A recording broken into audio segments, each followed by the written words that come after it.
Good evening, one and all. Welcome along. We are in season 3, episode 58, 59? 59. Yeah, 59. It is the draft. We are literally 2 weeks away, folks, and it is nearly draft day. Jamie, Mike, how are you both doing? All good in the hood. Nearly midweek, innit? Focus, at least we get a long weekend, don't we? Yeah, I was going to say, what's wrong, Jamie? You seem. Yeah. I like you, Jamie. It's you guys, innit? As it was touched on off. Excuse me. Come on, guys. A piss up in the brewery. 15 minutes ago. Who's joining on? Yeah. Do you know what? Come on. Mate, I would try Jamie, yeah. Ducks on a pond, mate. Ducks on a pond. Yeah. But yeah, tonight we are going to look at some draft prospects. We're going to look at defensive back because there is some talent in this class. But before we do go that far, unfortunately, we did have some news over the past since Thursday night. So unfortunately, Rayfield Wright has passed away. Member of the Ring of Honor, former offensive tackle on the 2 Super Bowl winning teams of the 70s. And then late Sunday night, the news broke about Gary Brown's passing, our running back coach. And of course, we also had on Saturday the news about Dwayne Haskins and his untimely death. So it hasn't been a good, say, 4 or 5 days in terms of what's been happening in the NFL. Yeah. I mean, it's been wild. I mean, we was talking with Dave Hellman last week saying how crazy 2022 already is, and then it goes and throws us another weekend curveball, you know? Yeah. People going too soon. It's sad, innit? Life's a bitch, as they say, innit? Yeah. And I mean, you know, we really like Brown as well. Somebody we always spoke highly of, yeah. I know the other two guys, you know, we could talk about them too, but he was more of a personal one to us, based on who he is, what he done, you know. That is very true. Like, I mean, if anyone looks back at the last series where the Cowboys were on the All or Nothing on the Amazon Prime, I mean, Gary Brown was one of the most fun people in the whole thing. He knew when work needed to be work, but he also knew when the running backs needed a bit of a joke, a bit of a laugh, and he was there to provide it. I think we've had some stories from some of our own people and the interactions they had with Gary Brown, and just a genuine nice person, someone who, you know, you could tell something to and you'd get a little giggle out of it. Yeah, he is certainly going to be one that's going to be missed, you know. That's for sure. And when you think about it as well, the characters Brown had to deal with in that running back room. And he managed to keep it all together. Do you know what I mean? Keep those egos and personalities in check. You know, because that was probably the hardest job for what he had to deal with, you know? It's true. Sorry, I'm just something coming up here. And then, unfortunately, Rayfield Wright, obviously, on Thursday, that broke after you guys went off air. Yeah. Again, unfortunate timing. I think that the cards had been marked there in terms of Rayfield, but you know, it's still never a nice thing to see. That's just another crazy one, you know. And he was obviously, we can't attest to it because we didn't know him personally, but a lot of people would say he was the gentle giant type, you know. That's what you always get all the time. Yeah. And then obviously Saturday afternoon, our time here in the UK and Ireland, the news broke about Dwayne Haskins, and I had to double take. Like, I think it was me that got the message and sent it to you guys, and like literally it was like no, it's an April Fool's joke, or there's something wrong. But the news started filtering through, and it's awful to have seen that and the events leading still up to don't it. really get entirely what exactly happened. All I've got is that he was involved in a traffic. He wasn't in a car; he was walking, and he got hit by a car. It was. It's not like he was running down the freeway. It sounds like he was doing some kind of early morning workout kind of thing, wasn't it? And he's sadly it's been one of those wrong place at the wrong time kind of situations. Yeah. It's just such a short a young age. It's awful. Such I a say, young guy, yeah. Just such a waste. It's awful. Yeah. You are. It is one where you're just like. People have said, what do you think? What's your take? And you're just like, I don't really know what to say about it because it's just so out of nowhere. This one that you're just like, I really don't know. Rivalry goes out the window, doesn't it? And you sit there and you see things, and it's rivalry goes out the window with this kind of stuff. It's a life. It's someone's family member. It's someone's teammate. Someone's friend. It's just crap. Yeah. Yeah, it literally is, and I mean the outpouring of grief from Steelers teammates, from Washington teammates, from guys that he was out with in Ohio State. It's awful news. Like for someone so young, and I think no one is fully sure of the details yet of what happened and how it happened. Obviously, there was some very bad pieces of publicity around it, and we're not going to go into that. It's not something we want to associate ourselves with. All we want to do is pass on our condolences to his family and his wife. It's an awful tragedy. Like you say, not to obviously thing on it. It's like a lot of people comment, and the comment that came out for it obviously needs a slap for it. And it's why focus on that? Focus on the fact that a young person has tragically lost his life, and he's leaving behind a young family, he's leaving behind friends, and his NFL career wasn't at this stage wasn't what everyone expected, but that potentially could have changed, and it was absolute stud in college. And it's like focus on the positives. You know what I mean? This guy meant a lot to a lot of people and touched people's lives in a way that sometimes only sports athletes can do. So like you say, it's the rivalry goes out the window, and it's tragic. It was interesting what I read from Des Bryant. That was quite interesting. He was very vocal about all of it, and it's fair enough. He's quite right in what he said. Yeah. Well, obviously, there as we say, look, our thoughts and prayers go out to the Haskins family and everyone associated with Dwayne. It is a tragedy. We have had a couple of pieces of news today in terms of the Washington Commanders. We're not going to go into that. And we also have that's another crazy one, mind. Yeah, it was, but we'll not dig into that. And there's also a press conference tomorrow about some major business decisions within the Dallas Cowboys.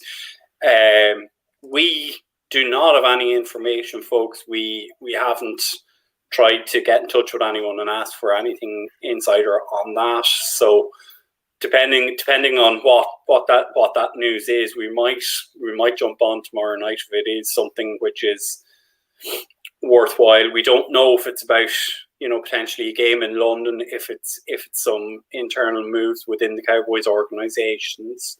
So we'll just see what happens. Yeah, I'm with you there, mate. And like you say, if it's big enough, we'll do another. We've done an emergency podcast before, and we'll do it again. Yeah, absolutely. Any other news, gents, that I've missed out on? You haven't mentioned about a certain fullback signing. Absolutely. So Yes, so the Dallas Cowboys have added their third free agent signing, who was not with the Dallas Cowboys last year. So we have signed Ryan Nall from the Chicago Bears. No. Ryan Nall, who he's a special teams player. He's not going to be an offensive player. He'll be used for special teams, and that will be his role. He'll probably be a vet minimum deal. Paul just commenting in terms of, is it London? Is Stephen Jones taking full control? We wish we knew, Paul, but we will jump on if out of those three, it's got to be the Stephen Jones one. I can't see like you said, the kind of the tweet that came out about it. There's going to be certain people there and stuff. I can't see it being London, to be fair. Hopefully not. And the Dutch Town Report, like I say, I think that's been everything in the news. I think the Cowboys are dealing with that internally. So if anything, say that we could be way off the mark, and it could be some new sponsorship deal for the stadium or whatever. Could it? You never know. It's the Cowboys like to keep the cards close to the chest. Yeah, could be a new kit deal or something. It could be like, because it can't be a signing, because we would have heard about that already. So it's got to be something specifically to do with the Cowboys front office or something that's happened there.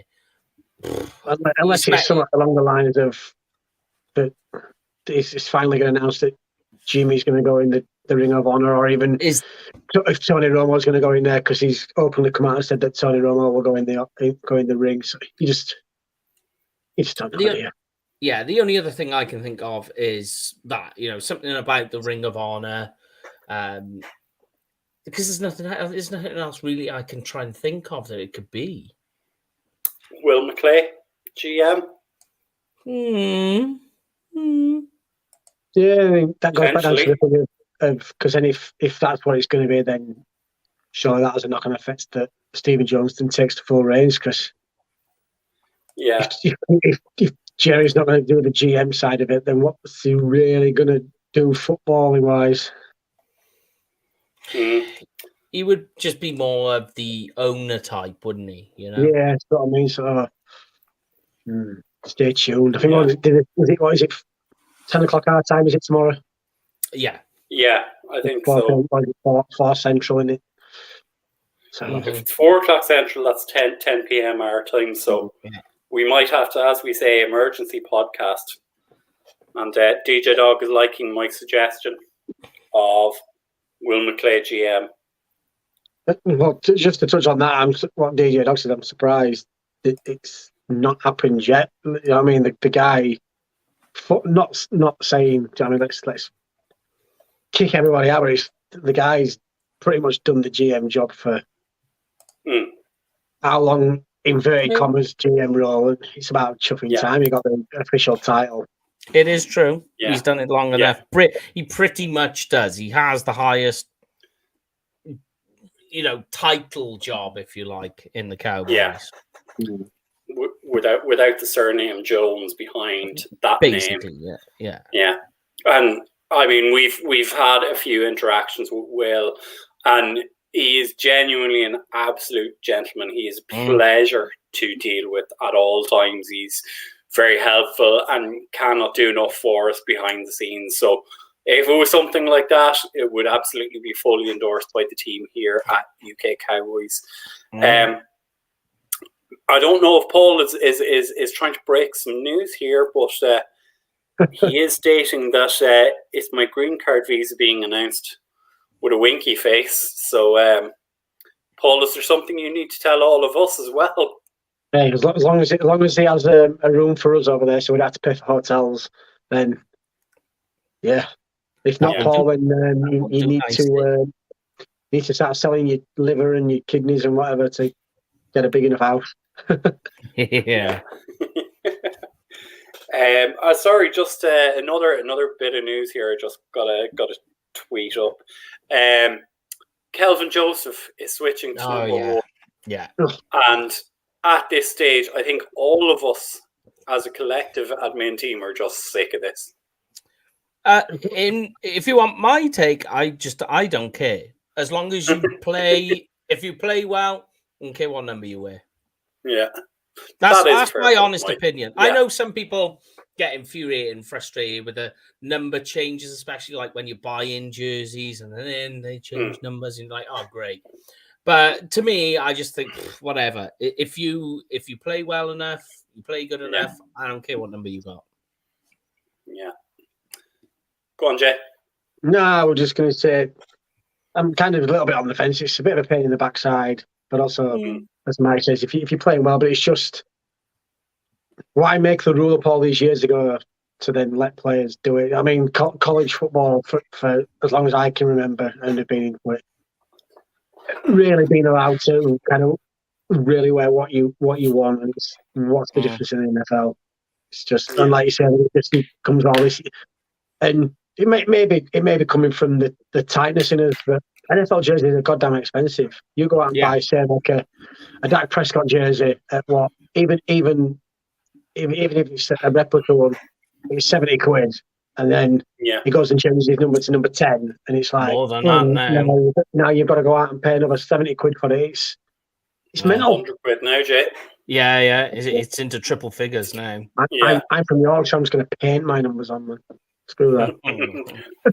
But put it this way, don't let Brad Sham know you're doing that. I told him about swapping numbers on an 88 jersey, and he disowned me for a week.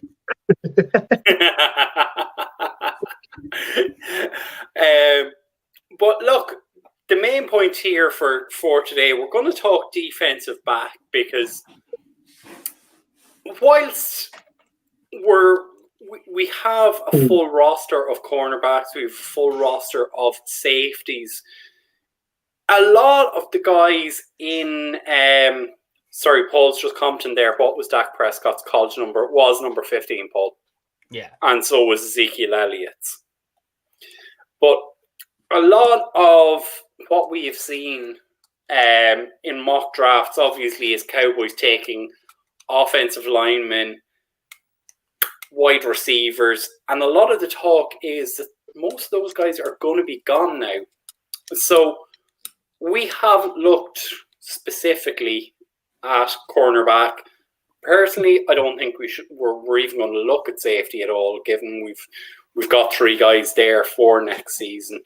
But what is your own view in terms of, before we dive into the players, is cornerback a consideration for you at 24?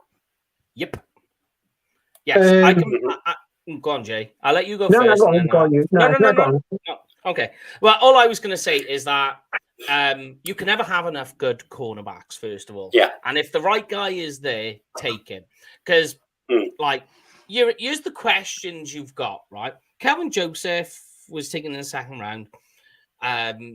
Didn't really play much last season. So you've got a question mark there, right? And this is us in a vacuum looking from the outside. We can't attest to what their development's like, how well they're playing, how coaches foresee how they're going to progress for the year.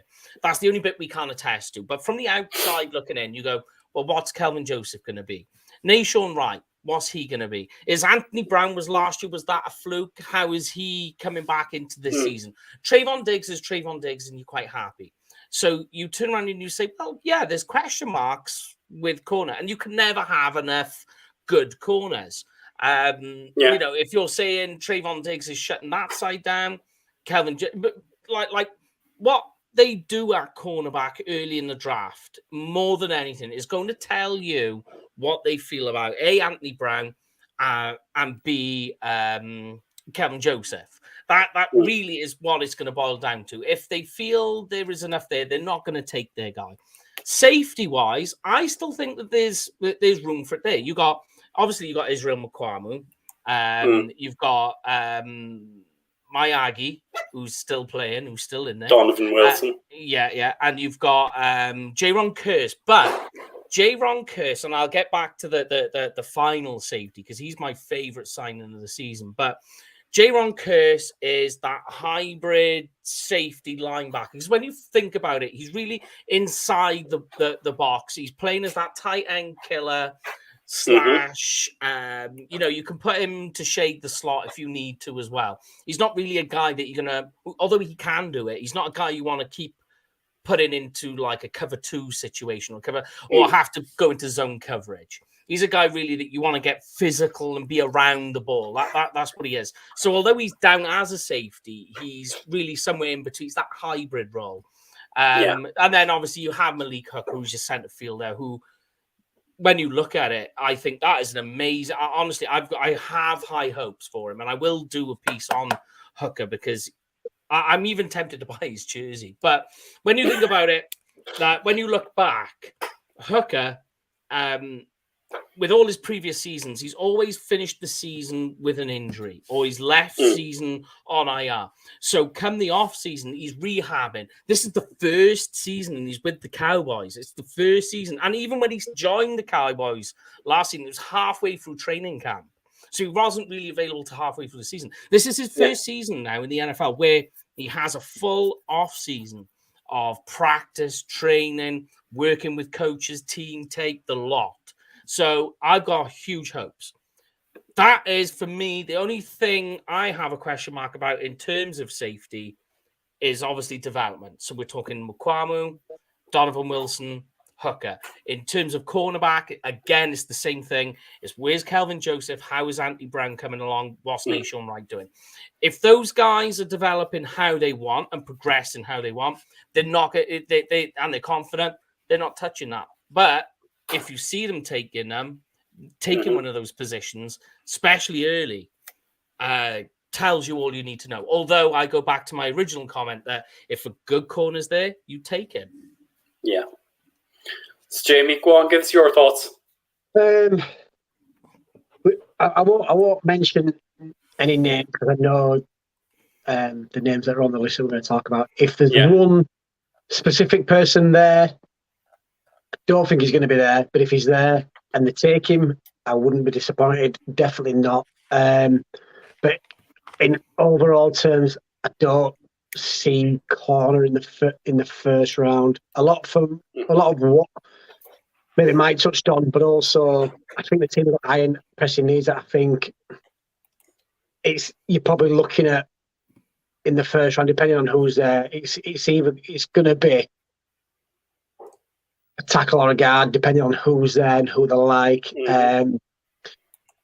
Just looking around Twitter, if Linderbaum's there, it's not going to be Linderbaum, which disappoints me because I'm on your train, Brian. I love him; he's an absolute beast, but he's not one of the 30 picks to come in for interviews, which tends to then say over the years the Cowboys don't really take the guy in the first round. I know CeeDee Lamb was an exception last year, and I think DeMarcus Ware was the last one, maybe.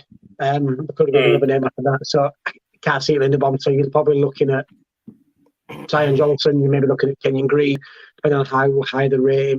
If not, maybe one of the tackles, if the tackles are there. And then you're probably looking at linebacker, if Nakobe Dean's maybe there, or even one of the defensive ends or defensive tackles. I'd definitely address it. Probably second round, there's going to be some guys there, maybe an Elam. And maybe the third round, and I've got a little bit of a kind of one of those, you have like your draft kind of niche going, yes, and I'm a little bit sold on Kirby Joseph and Brian Cook from Illinois and Cincinnati. So if they took one of those two guys in the second or third round, I wouldn't be disappointed, but definitely don't see it in the first unless one person's there. But I'm not going to mention names to ruin your mojo. I think I do agree with what you've both said in terms of we will be focusing on offensive line, wide receiver, some of the linebackers, and if you're wiped out there, you're looking at defensive end, D-tackle. So I can see why cornerback and as I said, for me, safety isn't even on the board. Why they might go after a cornerback. But I have seen a question there from Joe, and it intrigues me a little bit. He said, would you trade Anthony Brown and a 5th round pick to move up from 24 who you're going up for. That's the That's always the. who you going. Who would you want? Who would you go up for? And who's going to buy? Who's going to buy into that? Yeah. You know, when you think of the teams above us. Yeah. Tell me who it is you're trying to go up for. Yeah. And I'll agree. Give me some more context. Or is it that's falling in the draft to make you think, you know what, it's worth? I'm up for doing it. Like you say, if it's going to improve the team, I'm up for it. Depends on who you're going up for. If it's and just to touch on another one, Brian. I know you mentioned that. Sorry, I mentioned and wide receivers being talked about a lot. There's potentially going to be somebody there at 24. Now, I know.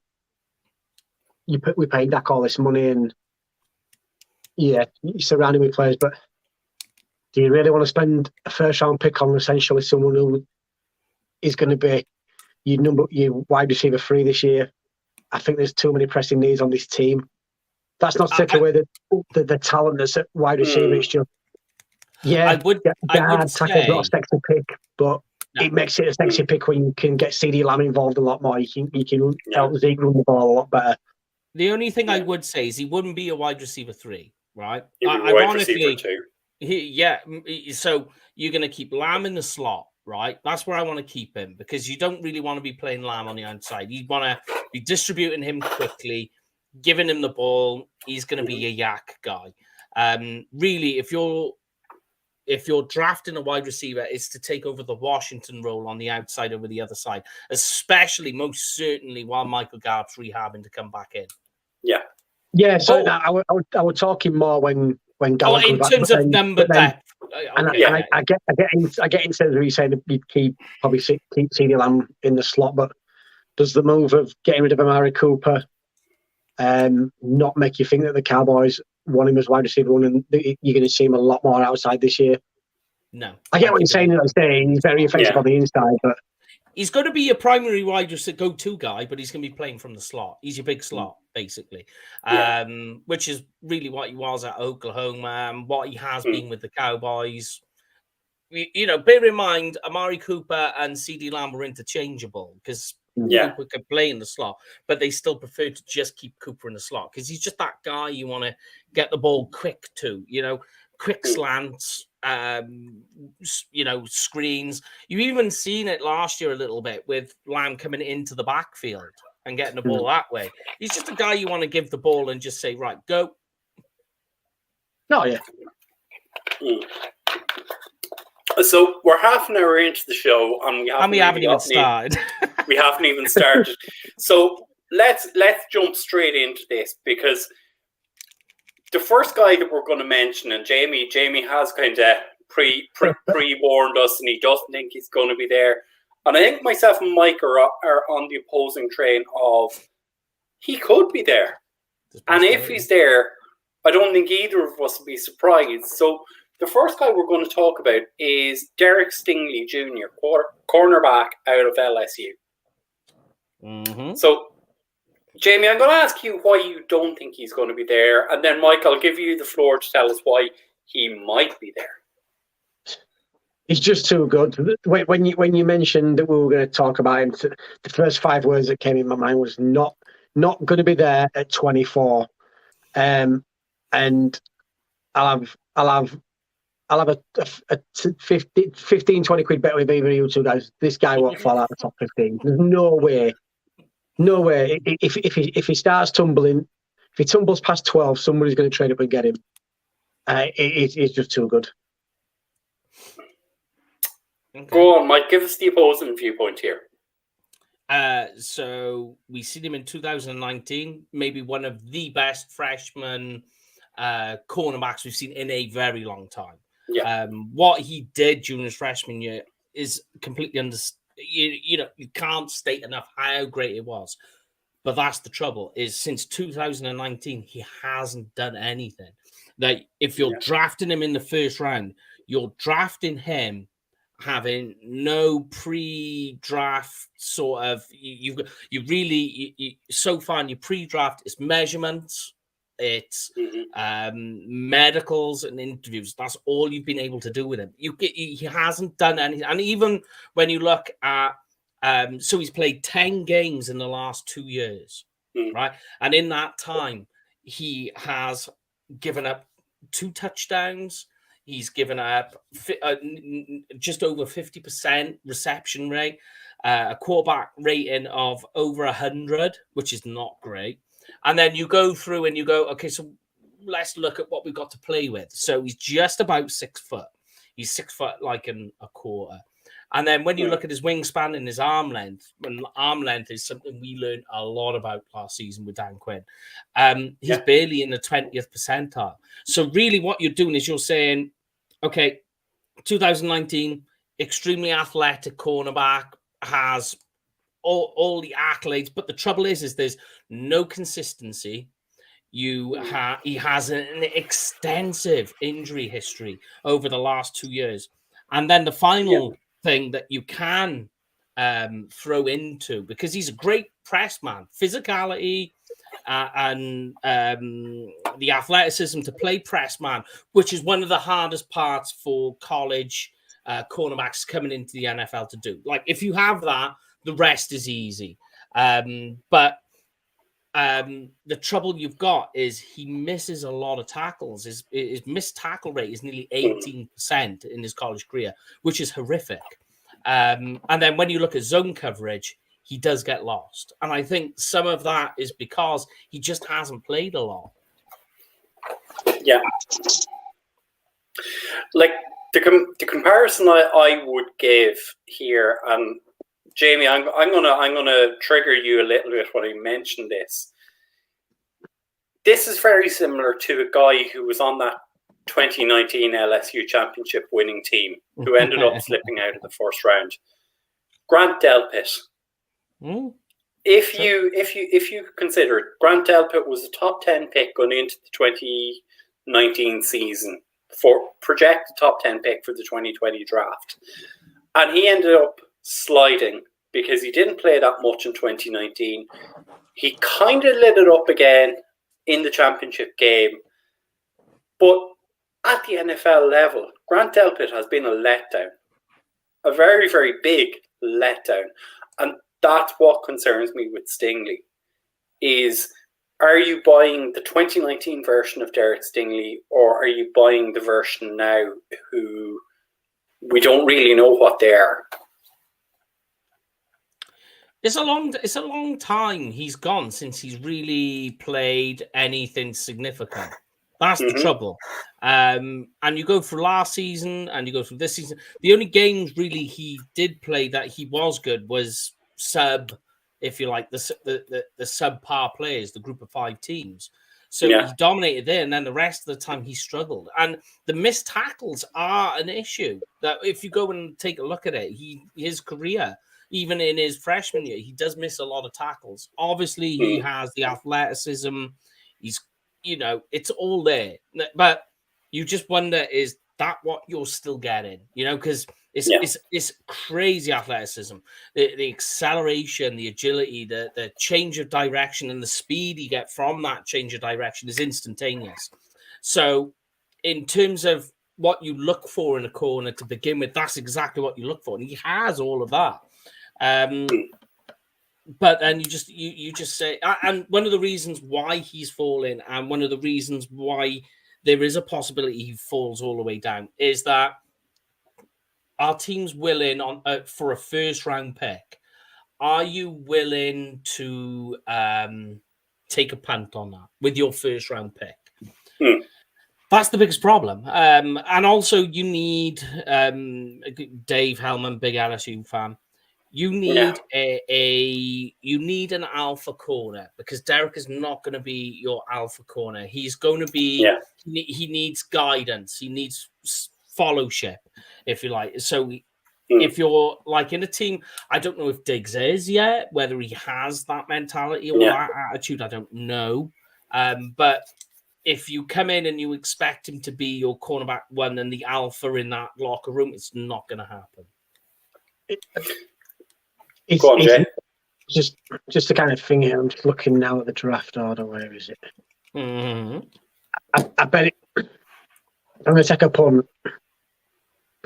Just while I load it up. Yeah. Look at a lot of the corners in this league. A lot of the corners can't tackle to save their life. True. It seems to be becoming now that kind of thing in it that you don't see a lot of these corners liking to tackle and all this kind of stuff. Ideally perfect place, I think, for him. I can't see it. Don't see him going past 12 at Minnesota. Pair him up with Patrick Peterson. Absolutely perfect for him. Mm. Yeah. And like saying, if you look in that top 15, there's a lot as well of cornerback needy teams. So even if we all agreed and said, you know what, yeah, this guy could fall to the late 20s. Yeah, it's a little bit like the quarterback talking. There's no quarterback really worthy of drafting in the top 10, but there's going to be probably at least one go in the top 10 because of teams there, just for the fact that I think it's more of as well the drop off. And that's not no disrespect to any of the ones, but if you look at the guys that are predicted first round corners to the drop off of second round corners, there's probably just a bit too much of a gap to be able to say, do you know what, right, we can afford to pass on, say, Stingley and go with a second round guy. You probably get more production out of Stingley than do you know what I mean? So it's probably going to come more, but to cornerback needy teams, but I can't see him dropping outside top 15. So if he drops past Minnesota, someone will trade up for him. Yeah. So just Joe is asking us a question here, and look, there's no harm in bringing this up. He's saying, do we think Nakobe Dean from Georgia is projected to be there at 18? Would you move up for him? I don't think this team will look to trade up. I think they've 9 picks this year. Yes, they do. And I think they will look to use every one of those 9 picks. So that would be me, but I don't know what you guys think. They may shift. I think you think he'd be there at 24? Yeah. Could be. If he is, if he's there, as much as we need a guard and we need a tackle, probably need defensive end, maybe even a defensive tackle. If he's there at 24, I'm punching card. I'm taking him. Yeah. Over the need of guard and tackle as well. Yeah. I think me and Mike spoke a few weeks ago, and we were talking about the linebackers, and we were just like, if he's there, him and Micah Parsons together would be insanely amazing to watch play together. Yeah. And I think this kind of ties in a lot with some of the one year deals they've made in terms of Leighton Vander Esch, James Washington. A lot of guys have been signed for depth, and these guys can be cut quite quickly. You know, if heaven forbid Stingley falls to us at 24, you could see Anthony Brown moved on or cut. Like there's 5 million cap saving with Anthony Brown if they cut him. So just watch out for stuff like that. But just to throw a kind of spanner in the works, if Stingley falls to 24, would you be willing to trade to field offers to see what you could get for someone to move up and maybe move completely out of the first round to the top of the second? That would be the most difficult. Yeah, that would be the hardest choice to make. Is that if I would want to trade with somebody who still has a first round pick at that point. But that would be a very difficult decision to make. That would be the hardest one. That would be like the nightmare decision for the Cowboys. It's like to play with. Yeah, that's like the nightmare scenario. That one. Yeah. Even more for me, I wouldn't. 4 o'clock in the morning. Trade out. Sorry, if we stay up till 5, 6 o'clock in the morning and the Cowboys don't pick on the first night, I'm going to fly to Leeds and I'm going to punch Jamie in the face. You'll have to come and find me, mate. I'm on trading. I don't even know if I'll make the first round yet. So yeah, there you go. If we trade out the first, I will do the second night of the draft in Jamie's living room. Don't make You promises have it you on can't tape, keep. folks. But so I think we've covered Stingley enough. And look, we're going to move on to the next guy. And Mike, this is a pet cat of yours. And it's a name that I've not paid enough attention to, but has been rising in recent weeks. Trent McDuffie. Mm-hmm. So, Trent McDuffie, cornerback out of Washington. Take it away. Yeah, so he's actually my cornerback too. And what you can't deny is that, like, look, there are issues with, and I've mentioned it, with arm length, wingspan. There is that with him, but he's not going to be that type of cornerback that you want to be playing in that way. He's not really going to be a guy you want to be playing as an outside corner. For me, I would want to play it. He is kind of versatile, but I would want to play him somewhere in between slot and safety is the best way to put it.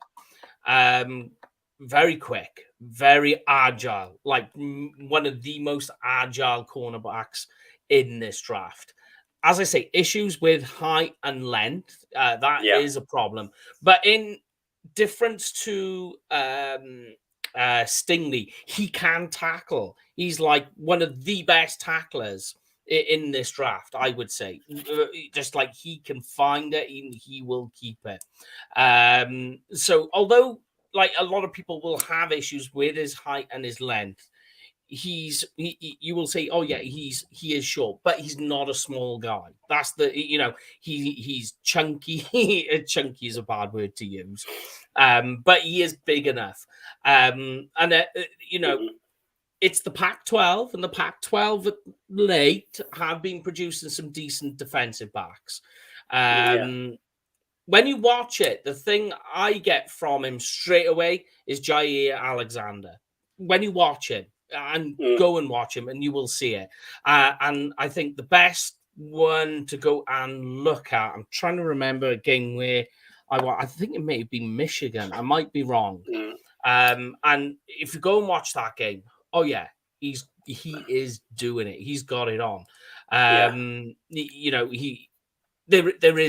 He's doing more than anything. But here's some like crazy things about him that he's never allowed more than 39 yards in a game, right? And in his entire college career, deep receptions, so that's receptions of 20 yards or more, he's only allowed 2. So, you're going to have issues with production, mind you. People are going to say, well, where's the rest of it? Because he literally, I think he's had like I think it's 1 interception during his college career. And I think he dropped 1 as well. But the one thing I always look at as a good place to go to, just as it's not the be all and end all, but a rough guide, as I've said this before, is look at passer rating, quarterback passer rating allowed. And in the last 2 seasons, Trent McDuffie, quarterback rating of 52. Yeah, that's virtually nothing. That is lockdown. That is shut down. Yeah. And Derek Stingley, we spoke about last season, or the season just gone. Although he only played like 3 games, allowed 128.1 quarterback rating. So it just gives you an idea of what it is you're dealing with. And really, though, you're just limited with McDuffie because of size, length. You have question marks about production, but he's going to be a guy, really, you want to play in that slot role. Although it's not the one place you're going to play him, because you could play him on the outside by all means. Yeah. Give him some more press technique, some work with his feet as well. And I think you will have a decent enough cornerback who can be versatile to play both slot and corner, both slot and wide corner. But at this stage, I want to keep him in the middle.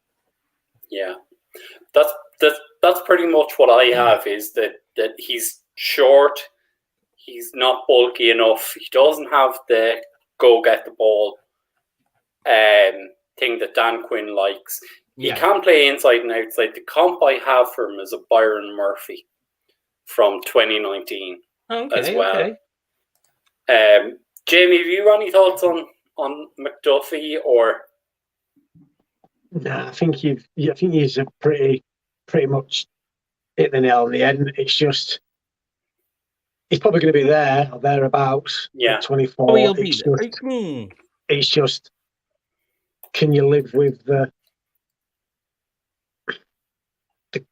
gap in terms of what he would be towards kind of a Gardner Stingley, and then the drop off to him. I'm not saying there's a massive drop off, and that's no disrespect to him. It's just you're looking at that at 24. So can you live with that? And do you have him rated? You have him similarly rated, or do you think do you go like say maybe if I know we're not talking about if there's a Nakobe Dean there, would you be a lot happier taking a linebacker to potentially start alongside Micah Parsons than picking Duffy and having to kind of just wean him in a little bit kind of thing. With your first round pick, you really want him to go in straight away, don't you? And don't know if he'd start for the Cowboys straight away just for the fact that the guys that we brought back and obviously with how Trayvon Diggs has progressed in the first couple of years in the league. Yeah. Like McDuffie is a guy you could bring in and he could start.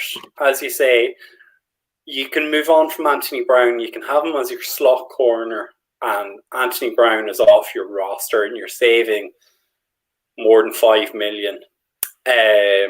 So it's something I could see them doing, but I don't see them going after corner aggressively. But as we say, folks, we do love questions and comments from you, and there was one in here from DJ Dog. I'm just going to try and bring it up. My mouse is acting up on me.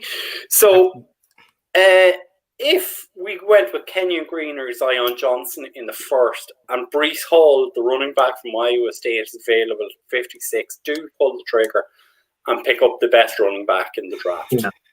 No, not 56. I do like the idea of taking a running back. There's a lot of uncertainty with what the future holds there. But with your second pick, if you're taking Kenyon Green, for instance, first, now what are you doing at linebacker? Now what are you doing at wide receiver? Yeah. What are you doing at pass rusher? I need those questions answered before I start thinking. Because for me, at the moment, running back, especially when you think of Mike McCarthy as hot butts, what is he's not going to be taking a pick of the future, and that's what Breece Hall would be. Breece Hall is what are you doing from 2023 and beyond? And I don't see Mike McCarthy doing that just yet. I can't see him.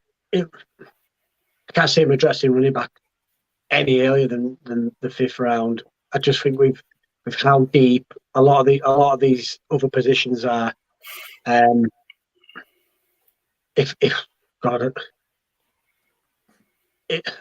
terms of skill position, there's only really wide receiver I could see him taking anywhere in the top 4 rounds. Yeah, that's fair.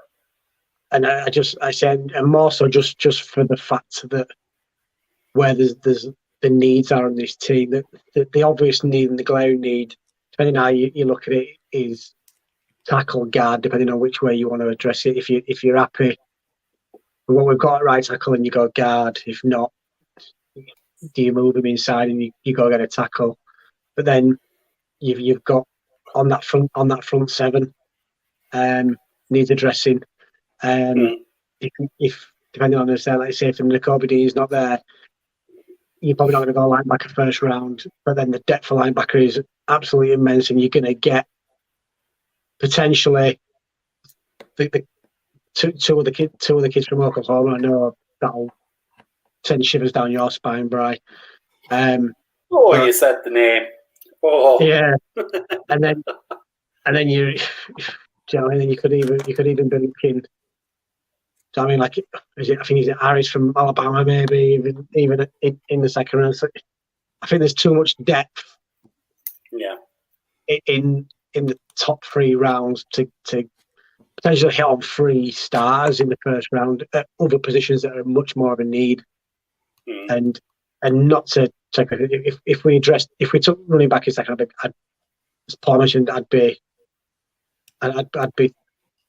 steaming from the ears with rage just for the fact that this team needs other positions. And to be fair, we've had pretty decent production out of running back to again then address it in the second round, because if you bring whoever you bring in, regardless of what round for running back, it's going to be running back 3, just for the fact that Zeke is Zeke. The Cowboys are tied to Zeke regardless of production or whatever. The Cowboys are tied to Zeke for a few more years. We've had good production from running back 2. Do you know what I mean? So are you going to spend like I say, and that's touched on it. We were saying wide receiver. As I saw it anyway, as a wide receiver 3 in the first round. If you're not going to pick wide receiver 3 in the first round, you're not going to pick running back 3 in the second round. Yeah. For me, no, definitely, I'm not taking Breece Hall, and I would say there is more chance that we would take a quarterback than a running back being drafted this year, because McCarthy likes to draft a quarterback every year. Yeah, he is renowned for it. Moving on to the next guy, and I think it was either Joe or DJ Dog did mention his name already. So Andrew Booth, cornerback out of Clemson, is a guy who has probably slipped a little bit in the last couple of months. He would have been a solid first rounder up to about October, November time, and he's slid since then. Has the measurables, but again, issues over tackling would be my concerns. That and he gave up a lot of catches. You know, and when you think about it, really, this was his first year as a starter. He sort of, this was his first year in the starting role as cornerback, and he gave up a lot of catches. It doesn't bode great. Had a great game against the Gamecocks, mind. But yeah, gets interceptions, but also allows touchdowns. I mean, he's well balanced is a good thing. He's a good all rounder is the best way to call it. He's patient. You know, will get his body into the right position and can turn. Great explosiveness, long arms as well. So he's got the length. But the issues, of course, is that, like I said, he's only had a year's starting experience. That year was somewhat mediocre. He's not fast.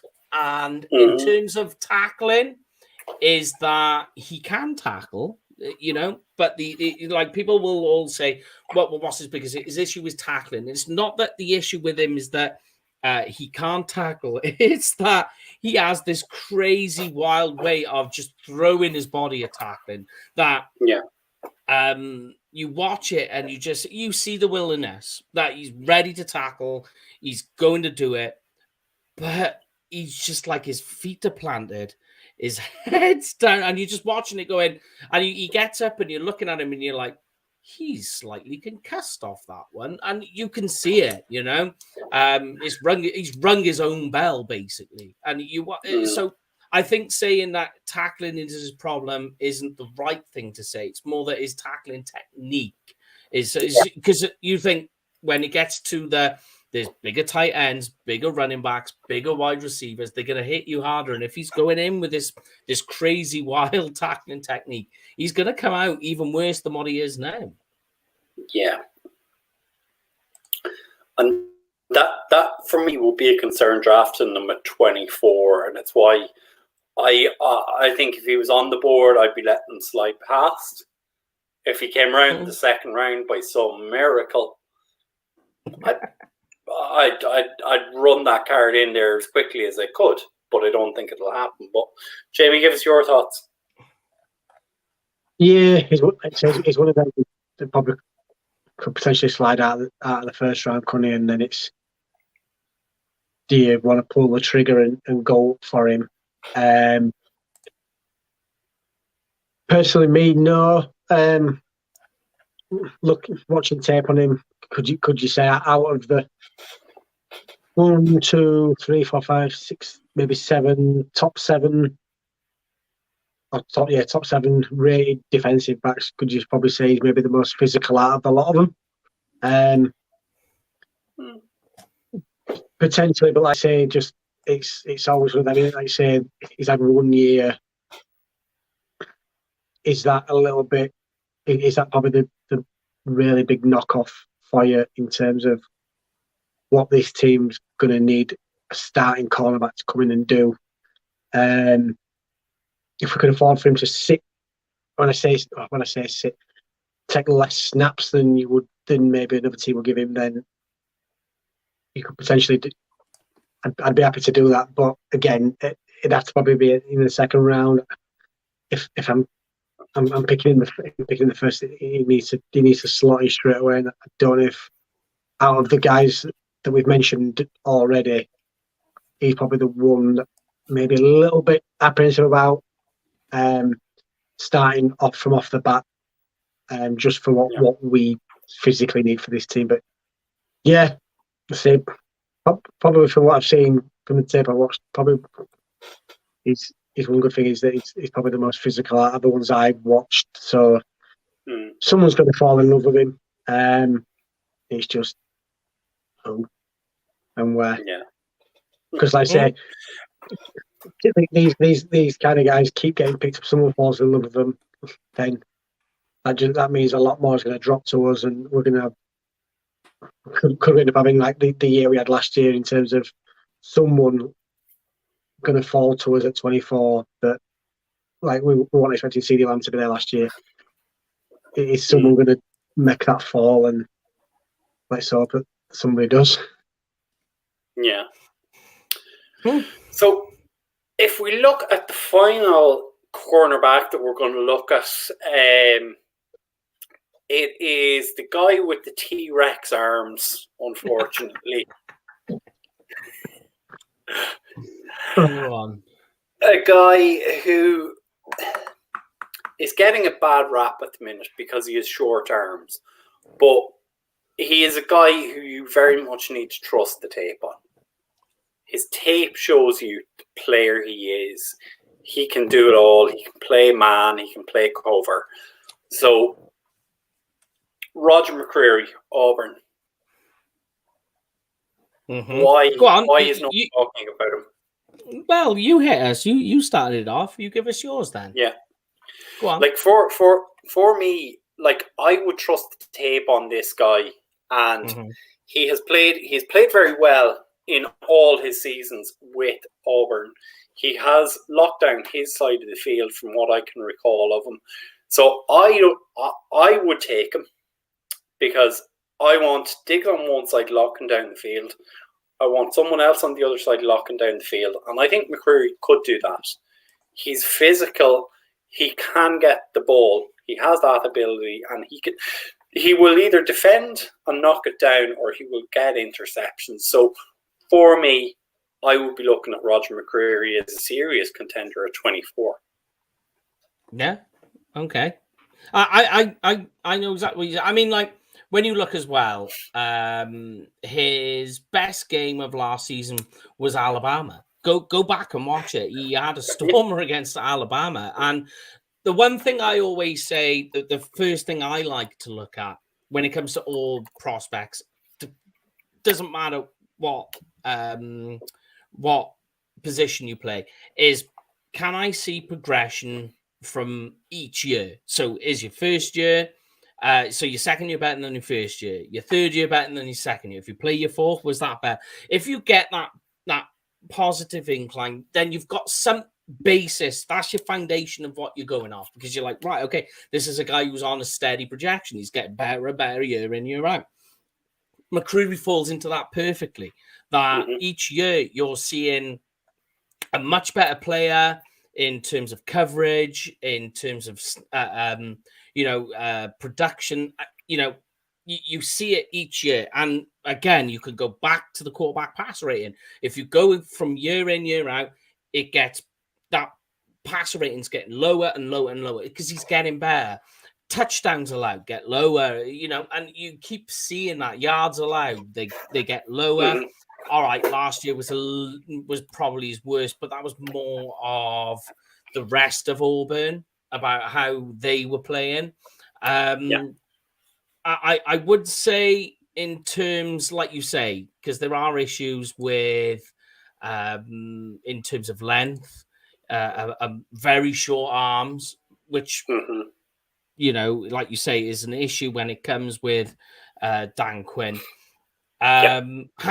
Has big makeup speed. He can make it up, but that's literally it's every play. You just wonder how he's going to progress in the NFL with that when he's going to have to use that to constantly get back to the ball, because he is one of the issues with him are that the quarterback can manipulate him quite well. So he has that makeup speed. So for me, it goes back to what we was talking about earlier, that for me, I want to keep him in the slot purely because he does have the speed and he does have some agility to his game, but the issues are small arms, so you can't put him on the outside, and he can get easily manipulated by quarterbacks. So that for me straight away is that, because in the slot you need to be more reactionary, which is fine. I like that from my slot corner. From my outside the corner, I don't want that unless you're understanding of the route concepts that the team are trying to play, which means you've really got to have it put together upstairs from watching game tape. Then you understand how they're stacking plays on you and stacking route concepts for the entire wide receiver core. So for me, that's what I'm doing with McCreary. Yeah. That's my 2 cents on him. Jay, give us your 2 cents. I haven't watched much tape on him, to be fair, so my input isn't going to be as good as what you guys put in, but just based on what you two guys said, 24 is a little bit rich from picturing what the tape would be like from what you said. Is that 56 going to be too rich as well? The need of this team probably sounds like it. If he's there in the third, maybe. But yeah, but I haven't got anything else to add to that one. Unfortunately, Brian, for you? Yeah. Look, McCreary will be gone by our second round pick. I've no doubt about that. Yeah, definitely. He will be gone in the 40s, I would imagine. But he is a player who has ability much higher than the 40s, and it is the fact that he has effectively T-Rex arms, which is gonna have teams knocking him down their boards. But as I say, watch the tape; he has it all. We are going to look now at safeties. So we've picked out 2 safeties, and these are more going to be second round talents. Like, obviously Kyle Hamilton is not going to be anywhere near us now. I've reservations. I've huge reservations about Kyle Hamilton, and I'm amazed that he is number 1 on a lot of people's draft boards, but that's just me. And Dax Hill from Michigan is another name which he's probably the second best safety in this class. But again, he's going to be in that 35 to 45 range and will be gone before he would get us. So the 2 guys we've picked out are Jaquan Brisker from Penn State and Lewis Sine from the national champion Georgia Bulldogs. Yep. Who are you going for first, Bri? Let us look at Jaquan Brisker. He is the higher rated talent. He's the guy who's higher on my board. Yeah. Okay, I tell you what. Why is he higher on your board then? For me, he's a free safety, and I think we need a second guy there because for the last couple of years we've carried 3 to 4 strong safeties. We've picked guys who can play in the box, and a couple of years ago we only had, as we say, Jeff Heath was playing free safety the whole time, and he had no competition. Last year we brought in Kazee to play free safety, and he screwed the pooch. He didn't really live up to the expectations that he had. And I am with you, Mike, and anyone who wants to see, go back and watch the tapes from this time last year. I was screaming about getting Malik Hooker in. But I'm still not sure if I trust him enough to not go uninjured. And that's why I would like to have a second free safety on the board. But I'll qualify everything and say I don't think Cowboys will draft safety. I mean, like, put it this way, right? In 2021, bear in mind that this is Penn State, and it's a very physical brand of football. So that already in your mind should set what type of safety Brisker is.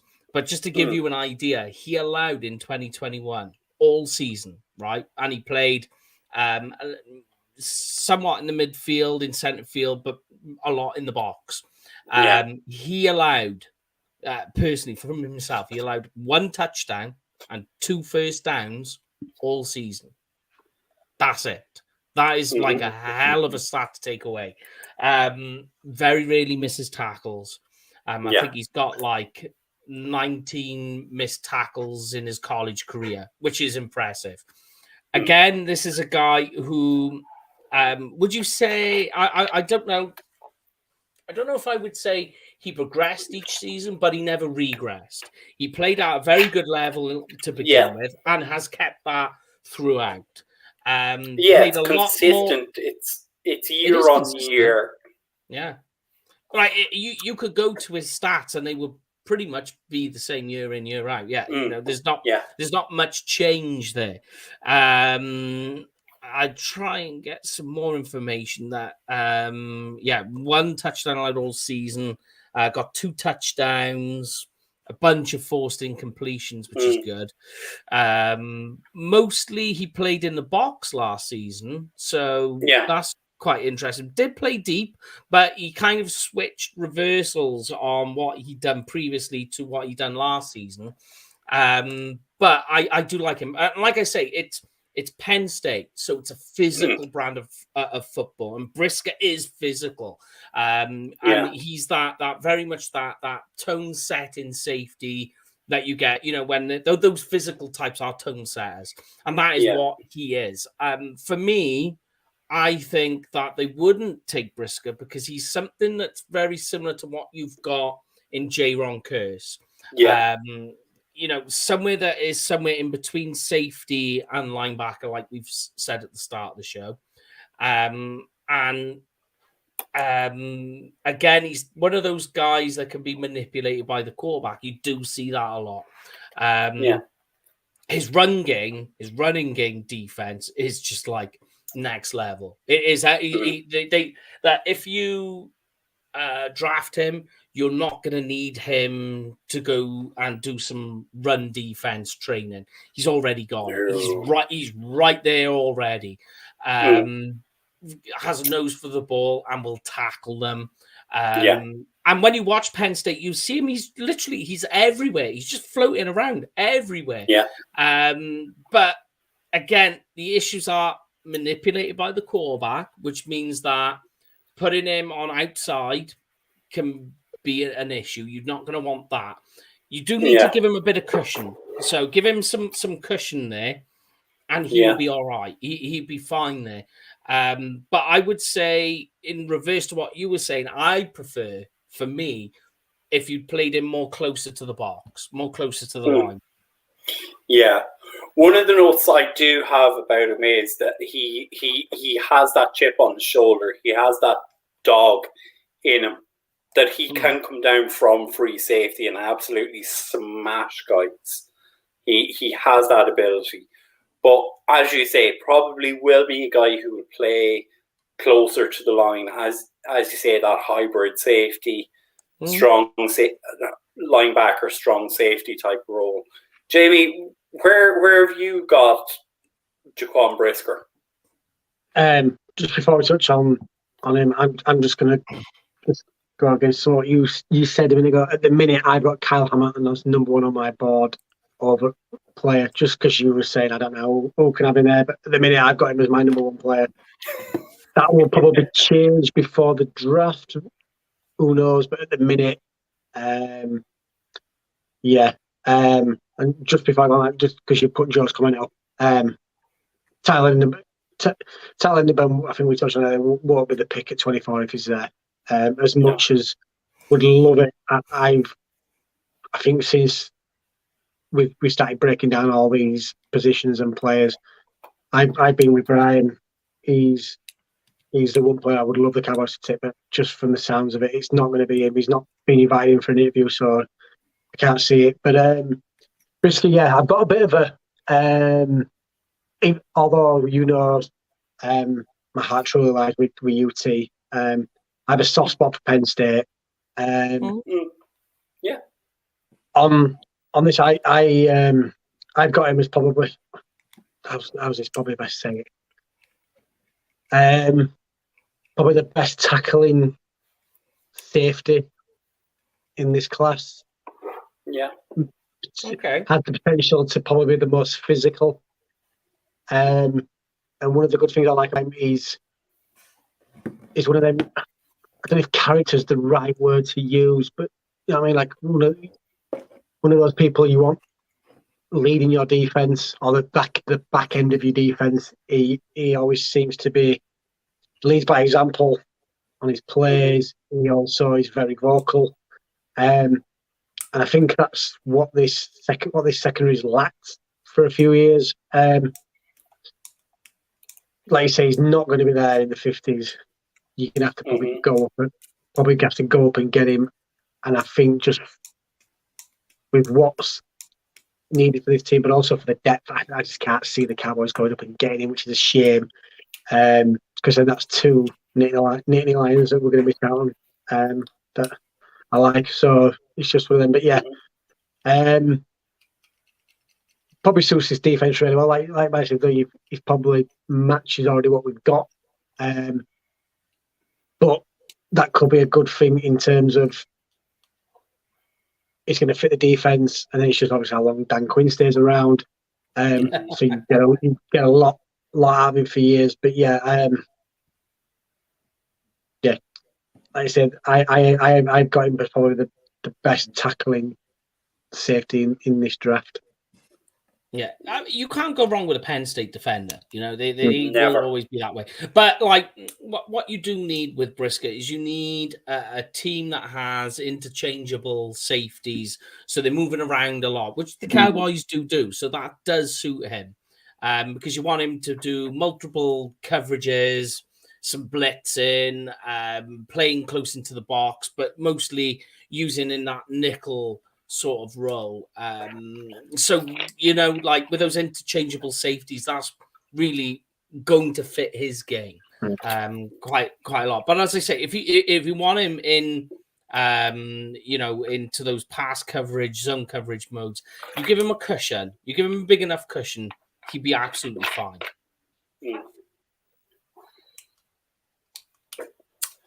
So the final guy we're going to talk about, Lewis Sign, safety out of Georgia.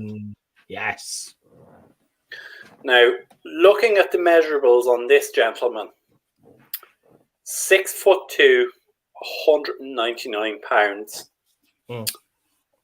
Sounds like a Dan Quinn player to me. Oh, yes. Yeah. Arm length, wingspan, all there. But, you know, when you go to it, as you say, 6'2", nearly 200 pounds, but go through the rest, right? 10-yard split, 151. You go, whoo, at that size, that's not bad. Already you're in the 80th percentile, and that's before you've done your height weight conversion, right? Yeah. So then he runs a 4.37. That's rapid. That is fast, right? That's moving. Then he goes and jumps a 37-inch vert, which is 71 percentile, and then does a 133 broad jump. And we've seen this before with defensive backs with big broad jumps. That's 97th percentile. So you go straight away with Lewis Saint. You go, oh wow, but then you go, you look at it through trends and all the rest of it. That he is probably, in terms of the draft that has happened over the last few weeks, he's rising fast. And I mean quick. That each week or maybe every few days, it seems to be he's gone up a few spots again and again and again. And it's going that way with him. And I can understand the reasons why. Hardly misses a tackle, made a lot of tackles too. Great in coverage. I mean, you want to give a full part of it that, we were saying that the last two guys very easily manipulated by quarterback's eyes. Yeah, he doesn't. Sign doesn't. He can. And what you want from your safety is be able to diagnose wide receiver routes as early as possible. If you can get them into the stem and be able to understand what they're trying to do, then you can break on them quicker. So that means you can cover them easier. And Sign does that. He's absolutely there. He can read it. He understands it. And as well, he's versatile. Yeah. So you can move him around, and because he's got the anticipation. Good tackler, as I say. As a deep safety, he can relocate. He can get those wide receivers into. He's got the understanding. His issue is the issue is that although his speed is okay, it's more of his closing speed. He doesn't seem to get there quick enough. And you see him very, very often caught on his heels. So he's trying to turn on his heels. So what happens is it's like the best way I can see it is that his mind can see it, but his body isn't reacting quicker to it. So that seems to be the problem with him. And I would say that he's completely limited as a pure man cover safety. That is what I would use him as.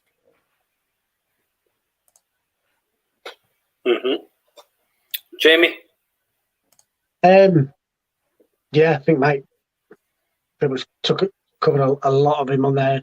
One of the things I liked on the tape is that he's not afraid to come down and get involved.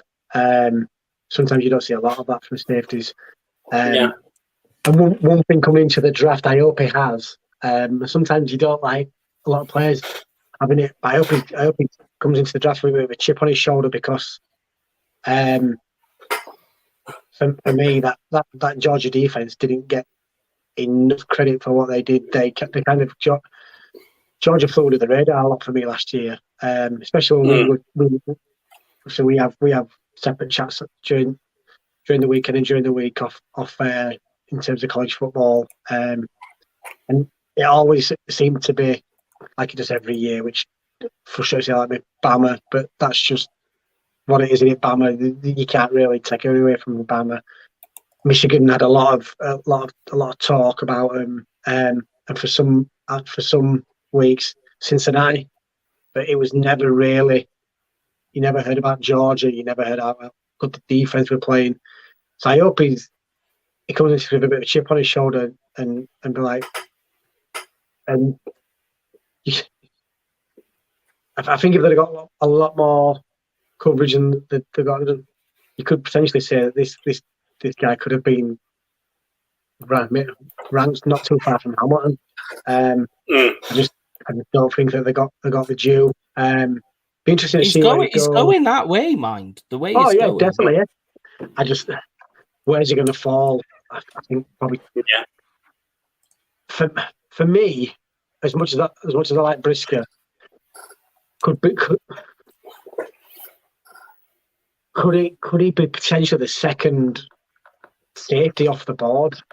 That's what I'm trying to work out from the tape, and that's not taking away anything from Hill or from Brisker, but I just think what he did on that Georgia defense makes me think someone at the bottom of the first round might pull the trigger here. And a lot of people might say that a reach. I wouldn't say it would be. Don't know if the Cowboys would pull the trigger on him again, just for the. And I repeat myself over and over here, just for the need more probably on the offensive line. But I can certainly see maybe from around 27, someone pulling the trigger because, like you say, he's just rising up the boards, and it's going to get to the point where there's not going to be that much of a gap between him and Allen when you try to really break him down. Yeah. I mean, for me, Brisker and Siner, literally, they are extremely close in terms of ranking wise. It's just that they both play different roles. You know, and for me, Brisker is more of a role that the NFL looks to use. So that's why he has a higher grade. Yeah. I think you're making the point well there, Jamie, in terms of Dax Hill, whilst we haven't mentioned him here, could end up being the fourth safety gone off the board. Yeah. And it wouldn't be a travesty for that to happen. You wouldn't be throwing a pen and going, why the hell is Dax Hill sliding? It's just more a case of Brisker's an NFL safety. Sign has all the ability, so Daxton Hill for me is safety 2 on my board, and I only gave out 21 first round grades this year. Hill is one of them. Wow, very stingy in the first round of this year, boy. Usually it's less than that, actually. It's normally less, yeah. If you've more than 18 first round grades, you're doing it wrong. And then you can always have the cheater grades. Oh, yeah, I've got a couple of cheater grades in there. But in terms of defensive backs, is there anyone else you want to mention or tip the hat to? Because I'm kind of looking at my board here, and at this stage, the only guys we haven't talked about in the top 30 are the quarterbacks, Kyle Hamilton, Sauce Gardner, and Kaiir Lamb from Florida. Kaiir Lamb is another good one. You know, I mean, he suffers with inconsistency as well, is a big trouble with him.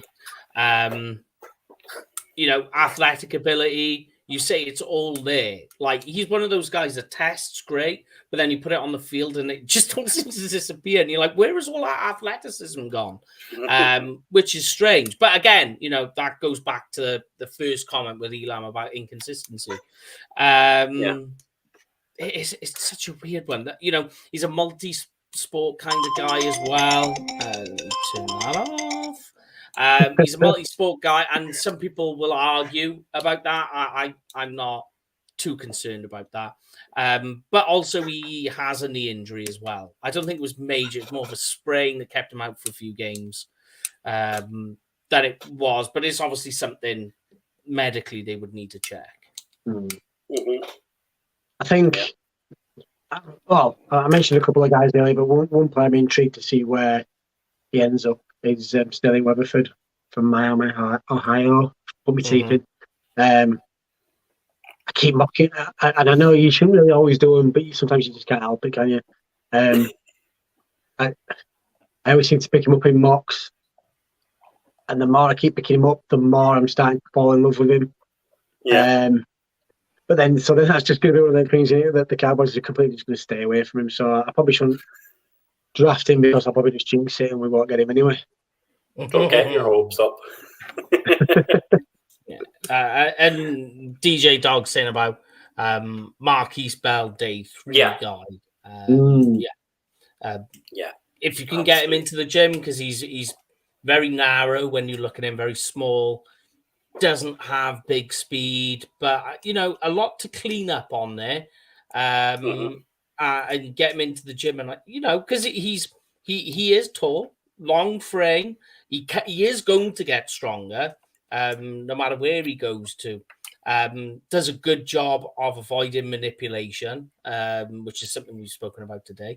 And he takes good angles. He does take good angles at ball carries. You see that a lot. So the Cincinnati DBs, I know we touched on it, Mike, during the college season, that you weren't really impressed of the opposition that they played. But like I say, when you break it down to stats wise, they didn't give up a lot of touchdowns. Those DBs. Be interesting to see where they go. Like I say, even the QB. Well, I think, to be fair, I wonder if that's if you look at all the players in all the teams that have got players obviously declared.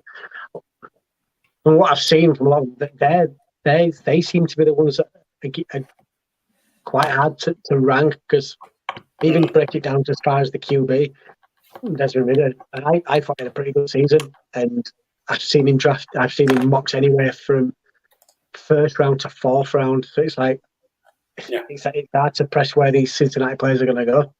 Yeah, I think quarterback is a good place to talk about. I think when we start our draft day shows, we'll certainly talk about the quarterbacks then, because they always, as they always do, they are they're the dominant force that will tell you what's going to happen in a draft, not just like where they get taken, but also where they don't get taken.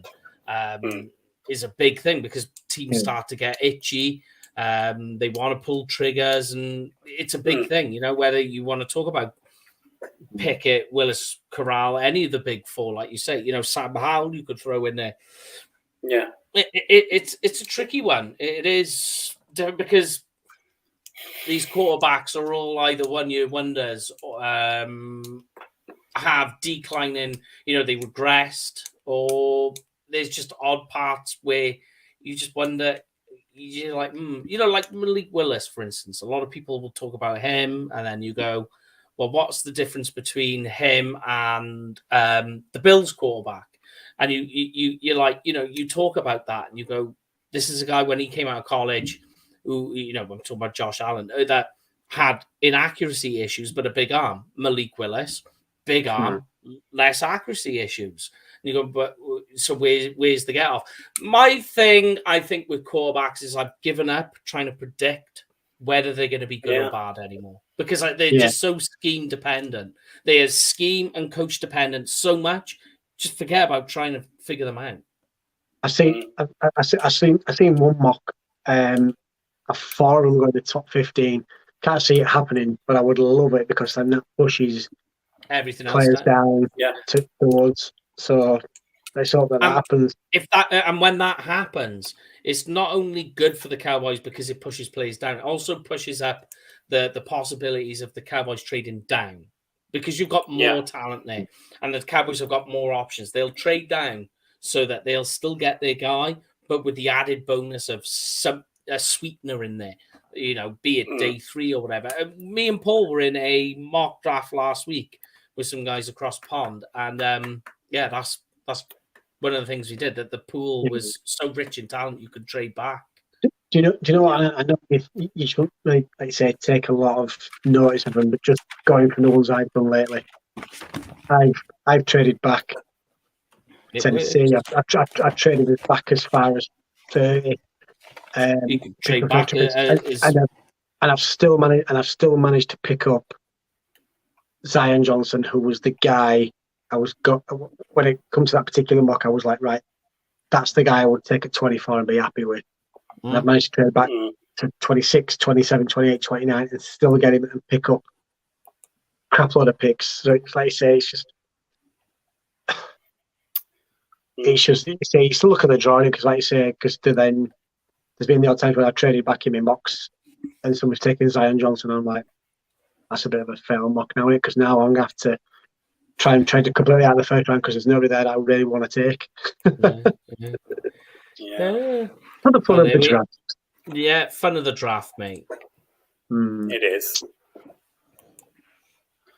But I think that's us wrapped for tonight. So, Mike, I know you're back Thursday tonight at 9 o'clock. So, have you anyone joining the show? Yes, we've got. We have Big Game James. Yes, there we go. So he's back with Big us. Game is always a pleasure. Yeah, so big game in to come and talk. He's done a lot of work this year on the draft, so get him in, get some takes. That should be a lot of fun. Yeah, absolutely. So Mike and the team will be back on Thursday at 9 o'clock. We better pay the bills before we get out of here. Yeah. So I'm just gonna Here you go. pull it up. So I got you. Oh, we're both at it. So Jamie, do you want to give the shout out? Hi, Gordon.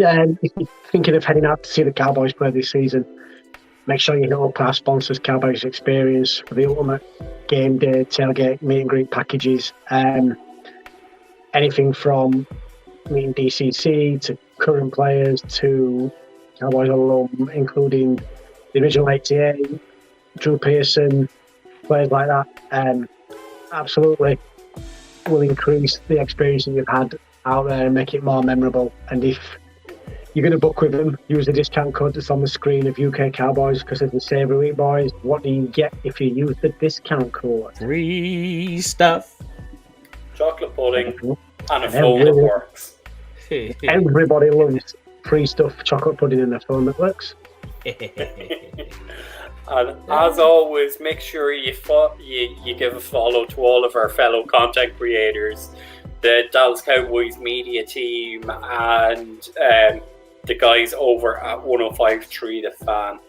They all put out amazing content on a daily and hourly basis, and not forgetting, of course, all of the girls that do it as well. So Kelsey and Meg, Amber Garcia, Britt Johnson, Brianna Dix, who've been on the show. Jamie, you're going to say something. No, I was just sort of, I didn't want to speak when I was touching on the saying as well, because it's getting to that time of the season, innit, that the draft monsters from Dane Brugler and the Cowboys media team are out now as well, so there's even more content for everybody to get the draft fix as well. Yeah, baby. Yeah, absolutely. So, Joe, we can see the question there from you. Where can I find you in Big Game James? So that will be Thursday's show here at 9 o'clock. That'll be 10 o'clock your time in Italy. Right here. Yeah. Right here, wherever you get your podcasts or live shows. So it's a good night from me. I'll pass it over to you, gentlemen. Yeah, that's it. We'll see you on Thursday.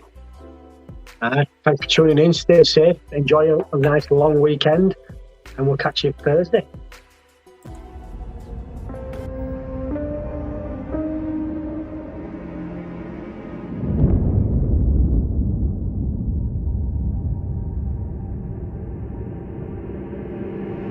You can try to break me. I cut my teeth on people like you. It's gonna take a lot more to take me down. I'm a step ahead, watch me wear my crown. Don't need a knight to guard the cave, can count the dragons that I've slayed. You can give it all you got, cause love is running through my veins. Oh, this lion can't be tamed. There's fire in my blood.